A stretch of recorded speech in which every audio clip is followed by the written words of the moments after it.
Graças a Deus por Cristo Jesus, o nosso Senhor, que nos dá do seu amor, da sua graça, do seu perdão, da sua misericórdia. Cristo Jesus tem nos abençoado, nos dado força, nos dado graça. Em nome de Jesus Cristo. Ele tem falado aos nossos corações através da sua palavra. Deus, ele tem abrido as portas do céu e nos dado do seu amor, da sua graça. Ele deixou para nós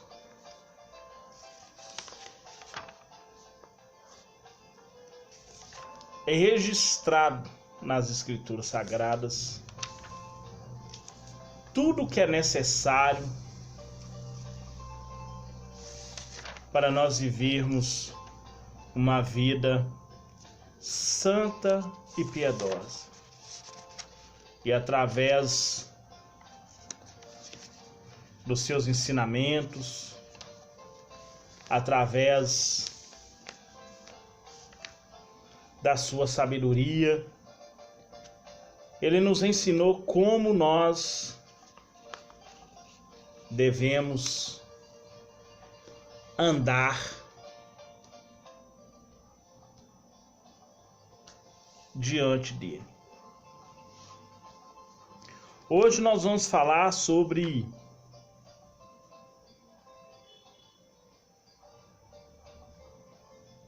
a parábola,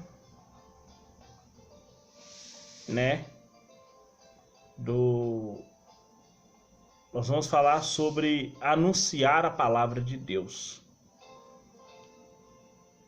Anunciar a palavra de Deus. Nós sabemos que hoje, para você pregar o autêntico evangelho, está muito difícil. As pessoas hoje querem ouvir palavras que agradam os seus ouvidos. Elas não querem ouvir palavras que vai confrontar as suas vidas pecadoras. Vá confrontar o seu modo de vida pecador. Aquele modo de vida que é o seu ego, que satisfaça o seu ego, a sua vida pessoal.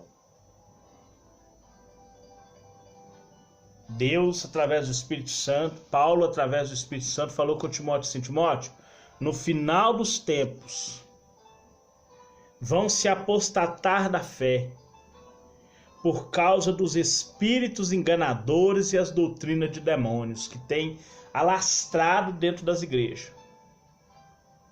Se alguém acha que nos dias de hoje é o Espírito Santo que prega dentro das igrejas, a maioria das igrejas hoje está ouvindo as doutrinas de demônios pregado pelos espíritos enganadores. A maioria. Então hoje nós vamos falar sobre anunciar a palavra de Deus. Nós vamos abrir a nossa Bíblia lá no livro de Mateus, no capítulo 13 e no versículo 23. Anunciar a palavra de Deus. Diz assim, Mateus 13, 23. Mas o que foi semeado em boa terra é o que ouve e compreende a palavra, e dá fruto. E um produz 100, e outro 60, e outro 30.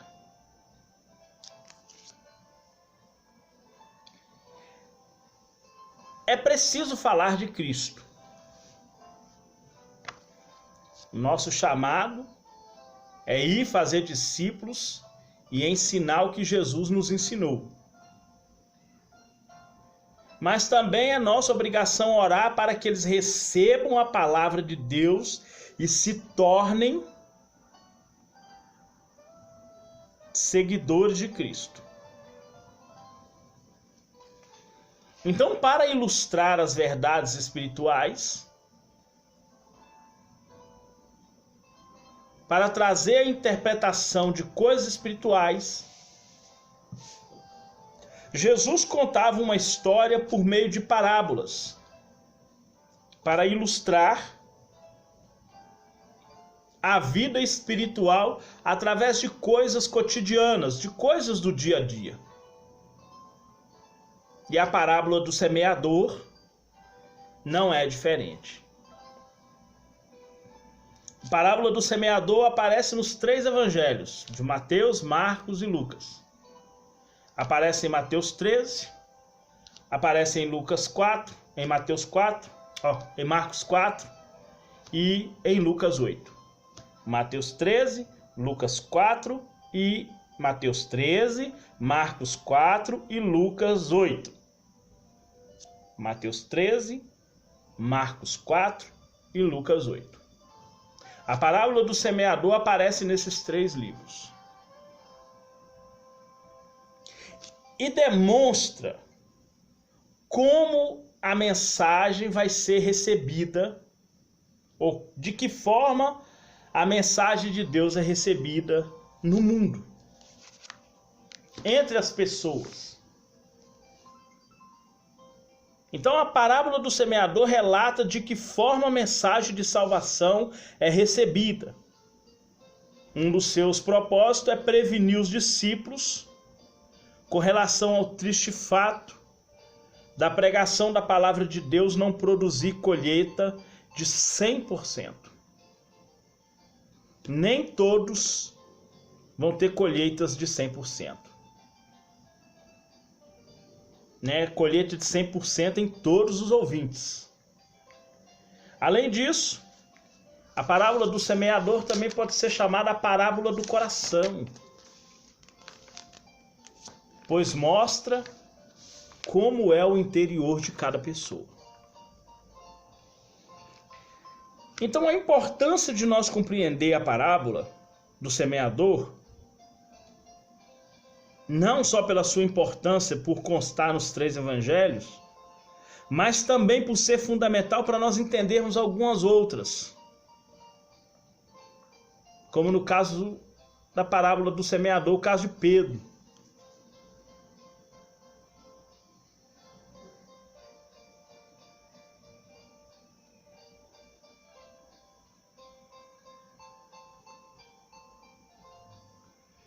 Pedro, ele falou com Jesus assim: Senhor, nós deixamos tudo para te seguir.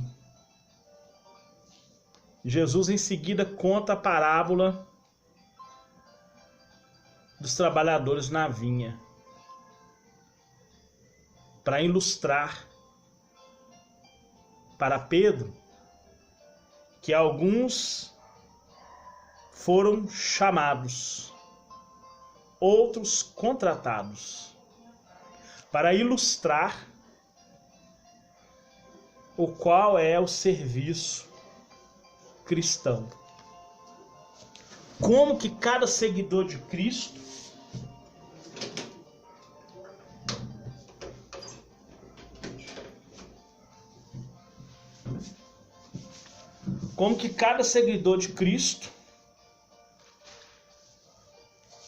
tem que agir dentro da vinha de Deus. Então a importância dessa parábola é que ela pode trazer entendimento para muitas outras. E por isso, nós devemos olhar ao contraste dela com outras narrativas. E assim nós vamos ter um quadro completo do que Jesus disse sobre o reino de Deus e a mensagem que o reino de Deus, ou a mensagem do reino que ele prega, conforme diz lá em Mateus 4,30, que ele andava de sinagoga em sinagoga, cidade em cidade, pregando o reino de Deus, a palavra do reino, as palavras do reino, sobre o governo de Deus. Que a palavra reino, na verdade, quer dizer governo, né? Quer dizer que há um governante celestial. Então, os elementos que constituem a parábola do semeador é o semeador, a semente e o solo, o SSS, semeador, semente e solo. Quem é o semeador? Qualquer pessoa que prega o autêntico evangelho, assim como Jesus pregava o autêntico evangelho, é um semeador. Quem é a semente?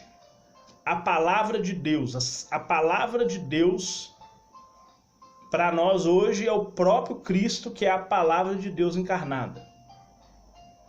E o solo são as pessoas com seus recipientes. Porque uma palavra erudita requer um ouvido erudito. Então, no mesmo capítulo do semeador, ao aplicar a parábola do trigo e do joio, o mestre apresenta-se como semeador.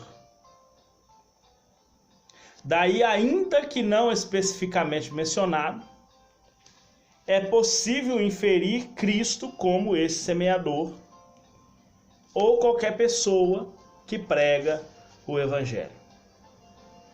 Quanto à semente, a palavra de Deus, ou a palavra do reino, que, como sabemos, era a mensagem de pregação de Jesus, e eu tinha dito Mateus 4,30, não, Mateus 4,23. Mateus 4,30 não, uma correção, irmão, Mateus 4,30, Mateus 4,23. E da pregação apostólica. Agora, quando nós falamos de solo, nós temos que levar em consideração que tipo de solo, porque o solo ele é muito importante para a planta. O solo ele é muito importante para qualquer planta. Por isso os cristãos precisam desenvolver suas raízes por meio da fé em Cristo e da meditação da palavra de Deus cada vez mais.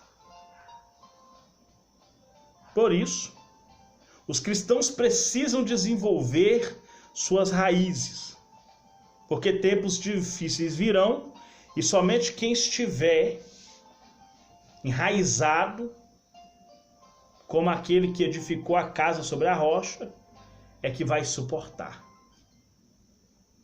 Os diferentes tipos de solo são as pessoas que ouvem a Jesus Cristo. E eles são comparados com vários tipos de solo. O solo duro e compacto das estradas impediu que a semente penetrasse naquele solo. E expostas foram comidas pelas aves. Este solo representa aqueles que ouvem a palavra de Deus, mas eles não entendem o que estão ouvindo. São igual os israelitas, do capítulo 13, do capítulo 10 de Romanos. Tem um zelo muito grande, mas não tem entendimento. Assim como Nicodemos procurou Jesus, e Nicodemos esperava encontrar um debate teológico com Jesus, e ele ouviu simplesmente que quem não nascer de novo não entrará no reino dos céus. Essa é a condição mínima para entrar no reino dos céus. Por isso endurece o coração para não receber a palavra.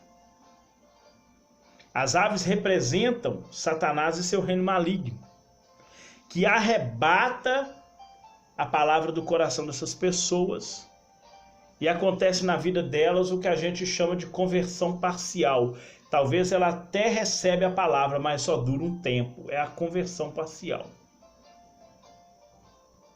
porque o coração está endurecido, não alcança uma vida de novo nascimento, de regeneração, e quando vem, Satanás tira aquela palavra muito fácil. As sementes que caíram sobre as pedras, que estão no versículo 16 e 17, onde não havia muita terra, e como consequência cresceram rapidamente e acabaram secas num instante, assim que o dia aquece, uma planta que não está bem enraizada, ela seca.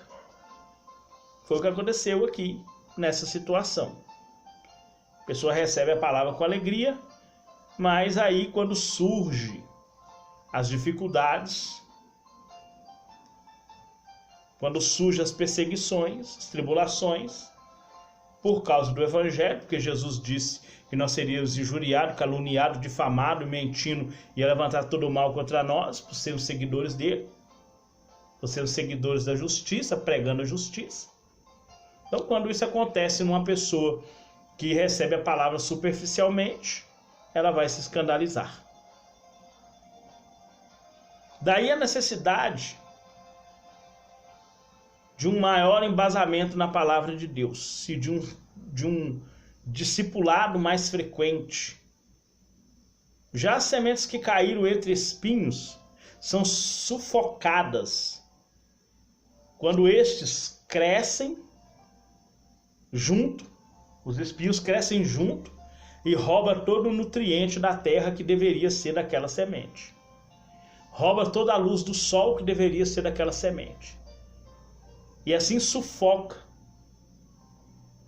né? Porque ele rouba a água, a luz, o espaço das raízes, dos brotos, né? Os espinhos roubam esse espaço.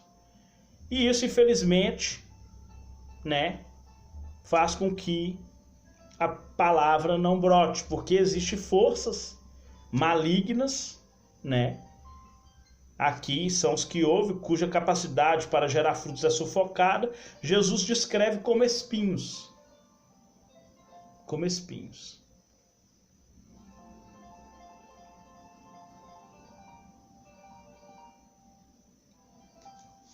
Nós vamos ler uma passagem bíblica lá em Lucas, no capítulo 21, para nós entendermos um pouco mais sobre essa palavra sufocada pelos espinhos. No livro de Lucas, capítulo 21, versículos 34 a 36. Olha o que Jesus fala sobre os espinhos. Para você evitar os espinhos. Para você tirar os espinhos. E olhai por vós, para que não aconteça que o vosso coração se carregue de glutonaria, de embriaguez e dos cuidados da vida, e venha sobre vós de improviso aquele dia. Porque virá como um laço sobre todos os que habitam na face de toda a terra. Olhai por vós, para que não aconteça que o vosso coração se carregue de glutonaria, de embriaguez e dos cuidados da vida. Tudo isso é espinho que pode sufocar a palavra. As distrações e os conflitos impedem que os novos cristãos reflitam na palavra de Deus a fim de crescer. Essas coisas produzidas pelas ambições das coisas materiais atormentaram os discípulos, que só ficavam perguntando: mestre, quem é o maior, quem é o maior, quem é o maior? Isso impediu muito dos discípulos de crescer espiritualmente, a ponto de chegar uma hora que nenhum demônio eles conseguiram expulsar. A ponto de que eles não conseguiam ter fé no próprio Cristo estando perto dele, por causa dos cuidados dessa vida. Mas aí vem o tipo de solo, o tipo ideal de solo. Claro que nós sabemos que a terra não tem culpa de ser dura no termo físico, mas no termo espiritual, irmão, é nossa obrigação preparar o nosso coração para buscar a Deus.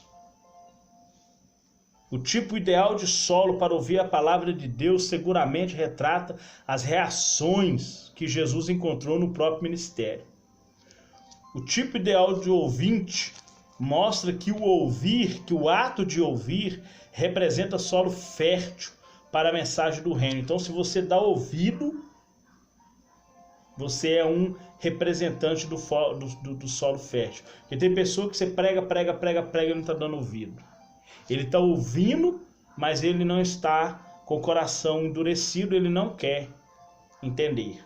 Então a importância de ouvir é que Jesus, ele destaca o melhor perfil, um coração bom e honesto. E com isso, somos conclamados, porque o fruto produzido depende da resposta que nós vamos dar ao ouvir a palavra de Deus. Isso depende da nossa resposta ao ouvir a palavra de Deus. Que a palavra de Deus, ela produz fé. E a fé é o firme fundamento de coisas que não vê e prova das coisas que se espera. E sem a fé é impossível agradar-lhe. É impossível nós cultuarmos a Deus sem fé. Por isso é que ouvir a palavra de Deus e preparar o coração para que ela venha gerar frutos é nossa obrigação. Que Deus possa te abençoar poderosamente, meu Deus e meu Pai. No santo nome de Jesus, Senhor. Nós agradecemos a Ti pela Tua palavra. Meu Deus, muito obrigado, Pai. Continue falando conosco. Em nome de Jesus. Amém. Que Deus abençoe sua vida poderosamente.